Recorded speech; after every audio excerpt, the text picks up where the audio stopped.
साहेब की जय। विश्व वंदनीय संत सम्राट बंदी छोर सदगुरु श्री कबीर साहब जी, मेरे हृदय मंदिर के आराध्य परम पूज्य सदगुरु श्री महंत साहब जी, पूजा के योग सभी संत समाज, मैं चरण कमलों में सिर झुका के दरबार बंदी करता हूँ। बोलिए श्री सदगुरुदेव की जय। सदगुरु श्री कबीर साहब जी इस धरातल पर बड़े अच्छे पवित्र हृदय के संत हुए, मानवतावादी, और छल कपट राग द्वेष उनके हृदय में नहीं था। विषय विकारों से अलग थे। जो विषय विकारों से अलग होता है, छल कपट से अलग होता है और सत्य का उपदेश करता है, उसी को बंदी छोर कहते हैं। मन में आवे सो करे, ताको कहिए नीच, निर्णय की वाणी कहे भरी सभा के बीच। भरी सभा के बीच सत्य का बोल सुनावे, और मानुष तन को पाए पाप नहीं दिल में लाभ। हेरा फेरी करे सेवा से बचे बचावे, ऐसा न रहे मूढ़ काम में कभी ना आवे। अपने से करे बैर और से मेल बढ़ावे, ऐसे से रहो दूर कपट से मार गिरावे। जब तक हम अपने आप को नहीं जानेंगे, तब तक जाने कैसे कैसों की संगति करेंगे,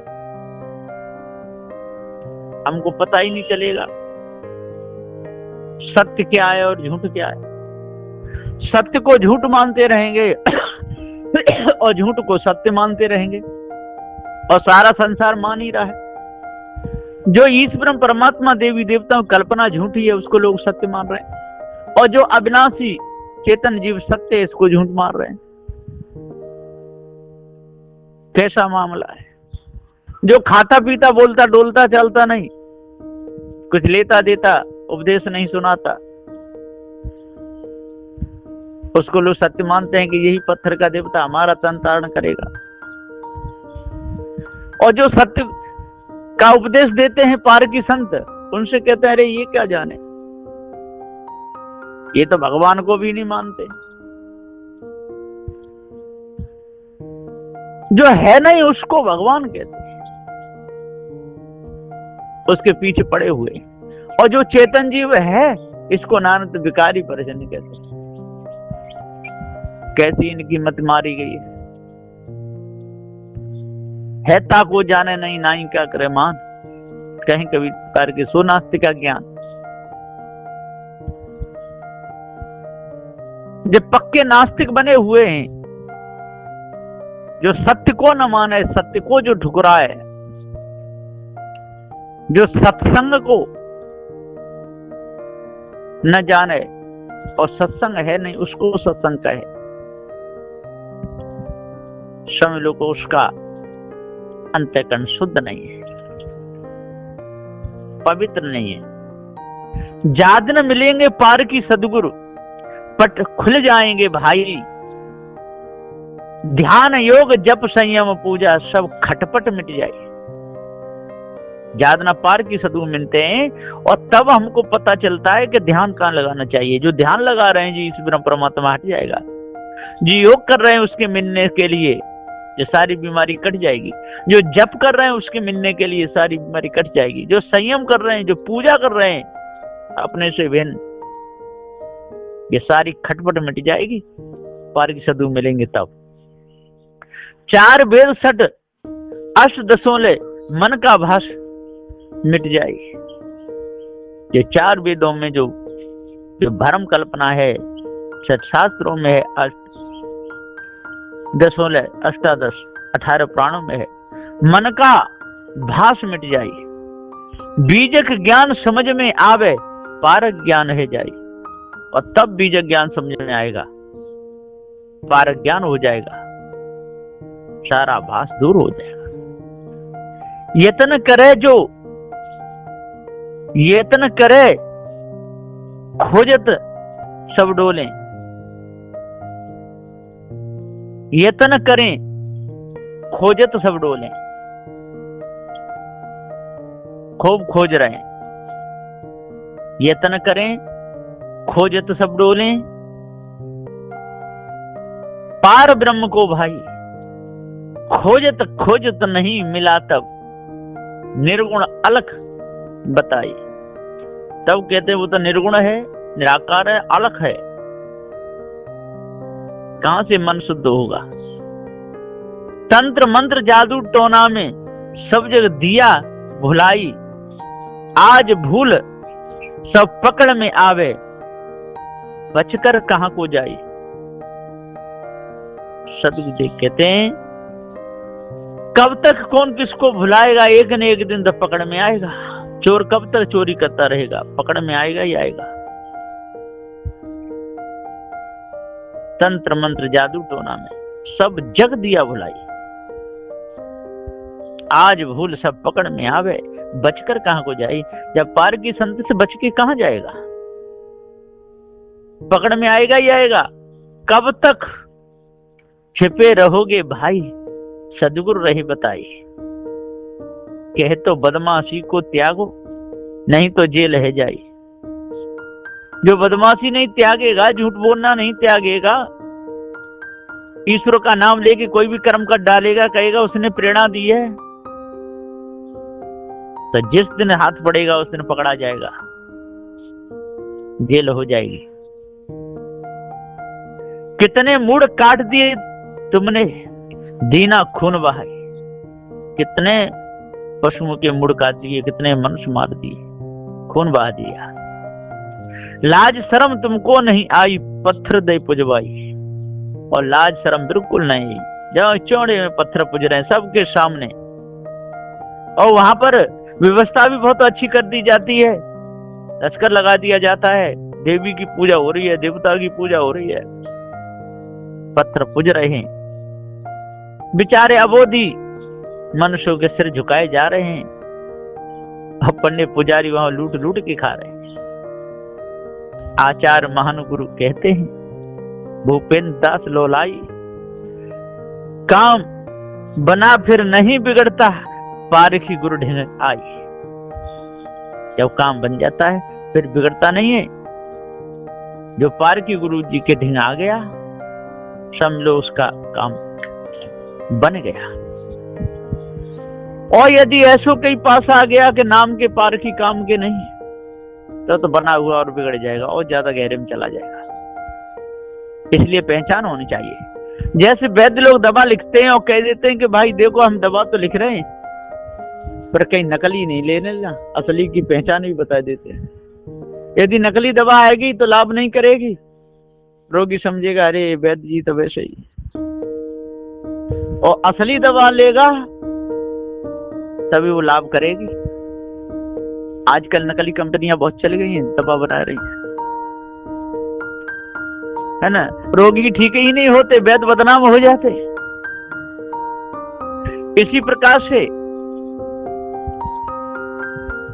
पारखी संत सत्य का उपदेश देते हैं और सुनने वाले झूठ में चलते हैं। दूसरे लोग समझते हैं कि ऐसे ही गुरु होंगे, नहीं, पारखी तो सत्य का ही उपदेश देते हैं। और जो गुरबा लोग हैं जो पारख सिद्धांत में आ गए हैं,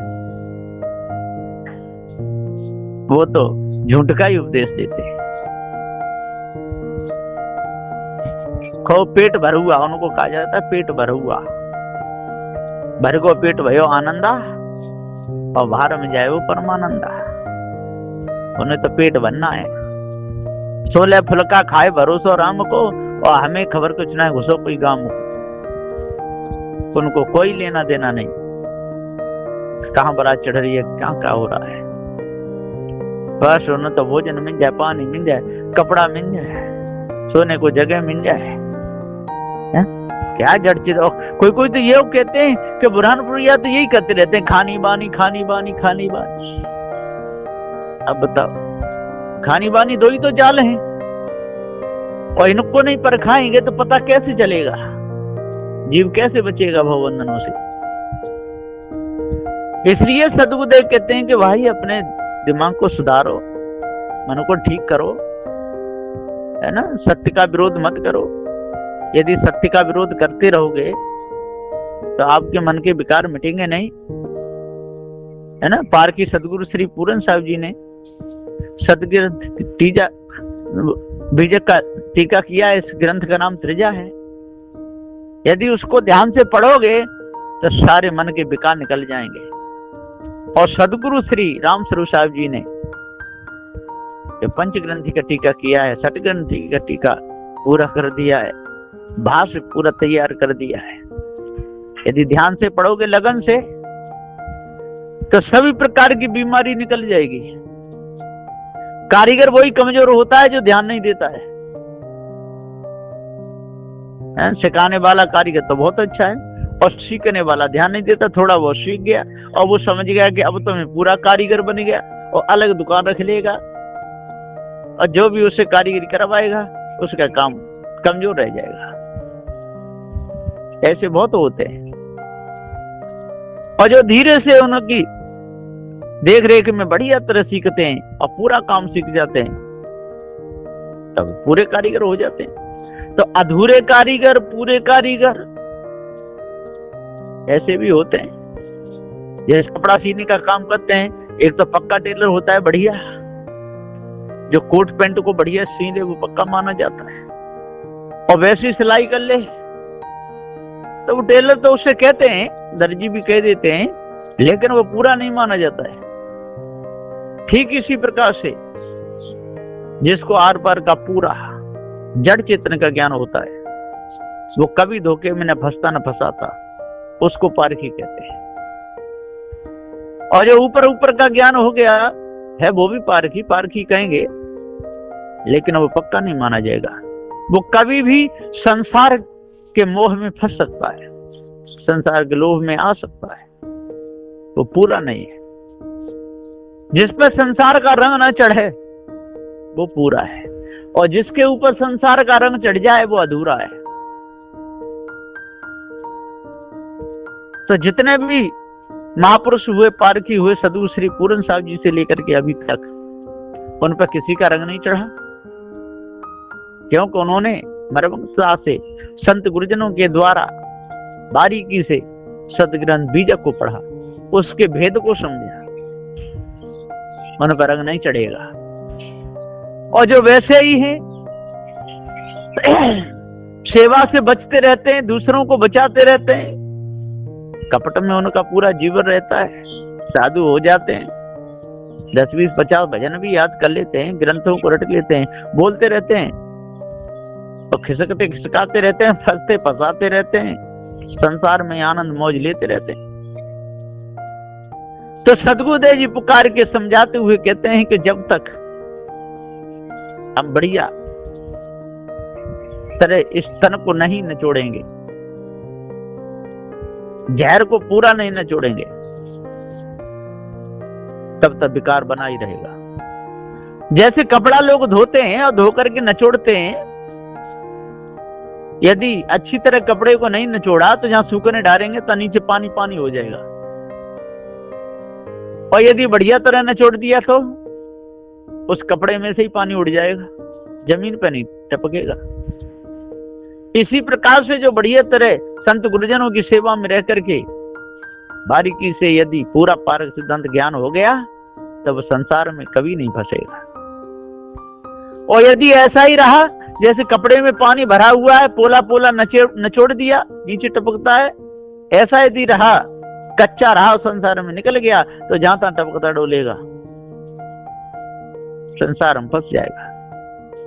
तो सदगुरुदेव जी पुकार के समझाते हुए कहते हैं कि आज अच्छी तरह से पार सिद्धांत को समझना चाहिए, भूल को मिटाना चाहिए। भूल दूर होगी तभी पूरा काम बनेगा, और भूल यदि दूर नहीं हुई तो काम नहीं मिलेगा, बनेगा। 10 इंद्रियां 25 प्रकृतियां, इन्हीं में सब भूले, चेतन स्वरूप का पता न पाए, विषय भास में झूले, पता ही नहीं चला। साथियों, इस शरीर में 10 इंद्रियां हैं, 5 कर्म इंद्रियां हैं, 5 ज्ञान इंद्रियां हैं, एक एक तत्व की 5-5 प्रकृतियां हैं। कर्म इंद्रियां हैं, हाथ पांव मुख लिंग और गुदा, ये कर्म इंद्रियां हैं। और 5 ज्ञान इंद्रियां हैं, आंख नाक कान जिह्वा और त्वचा, यानी त्वचा। अब 25 प्रकृतियों का हिसाब सुन लीजिए। प्रथम 5 तत्व पृथ्वी, जल, अग्नि, वायु और आकाश, ये 5 तत्व हैं। और पृथ्वी तत्व की प्रकृतियां हैं हाड़, मांस, नाड़ी, त्वचा, रोम। और जल तत्व की प्रकृतियां हैं रक्त, पसीना, वीर, मूत्र और लार। और अग्नि तत्व की 5 प्रकृतियां हैं क्षुधा, तृष्णा, निद्रा, आलस्य और जम्भाई। और वायु तत्व की 5 प्रकृतियां हैं चलन, बोलन, धावन, प्रसारण और संकोचन। और आकाश तत्व की प्रकृतियां हैं काम, क्रोध, लोभ, मोह और भय। सज्जनों, सारा संसार इन्हीं में अटका लटका भटका हुआ है, बिना पारक, ऐसा जानिए। जिसको पारक ज्ञान हो गया वो इनके पीछे नहीं पड़ेगा, वो पृथ्वी, जल, वायु, अग्नि, आकाश इनकी पूजा नहीं करेगा, है ना, इनके पीछे पड़ेगा ही नहीं। अष्ट धातुओं की मूर्तियों को भी नहीं पूजेगा, क्योंकि जैसे पारक ज्ञान हो गया, जड़ चेतन का ज्ञान हो गया, वो तो पूजा करेगा जो पूजा करने योग्य है। सदूश्री पूरन साहब जी ने वंदना में कहा है, वंदनीय ये गुरुदेव तुमको, वंदनीय गुरुदेव। काल जाल के फंदा भारी, परख लखा योग्य, तुमको वंदनीय गुरुदेव, है ना, वंदनीय। जो वंदना की योग्य है उन्हीं की वंदना की जाती है, जो पूजा की योग्य है उन्हीं की पूजा की जाती है, जो आरती की योग्य है उन्हीं की आरती की जाती है। बैठने को कितने भी बैठ जाए उनकी कोई वैल्यू नहीं है। और या कोई वैसे ही छिप छिपा के यदि करवाता ढोल है, उसका भी कोई महत्व नहीं है।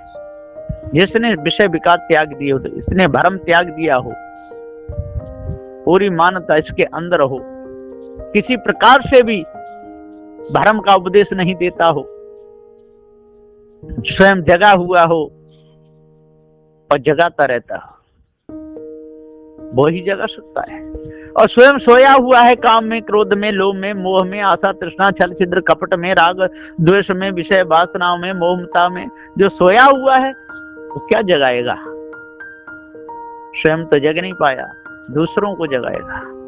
तो सदगुरुदेव जी पुकार के समझाते हुए कहते हैं कि 10 इंद्रियां, 25 प्रकृतियां, इन्हीं में सब भूले और चेतन स्वरूप का पता न पाए, विषय भाष में झूले, विषय भाष में झूल करके अपने पूरे समय को निकाल दिए। इसलिए सज्जनों, आज अपने आप को जानो और भ्रम भूल कल्पना को अपने अंदर से निकालो, विषय विकारों को हटाओ और पार की संतों से, और कोई बात ना आवे, कोई भेद ना खुले तो पार की संतों से उस भेद को खोल लो, तब पूर्ण शांति मिलेगी, नहीं तो मिथ्या धोखे में जीवन जाएगा। बोलिए श्री सद्गुरुदेव की जय।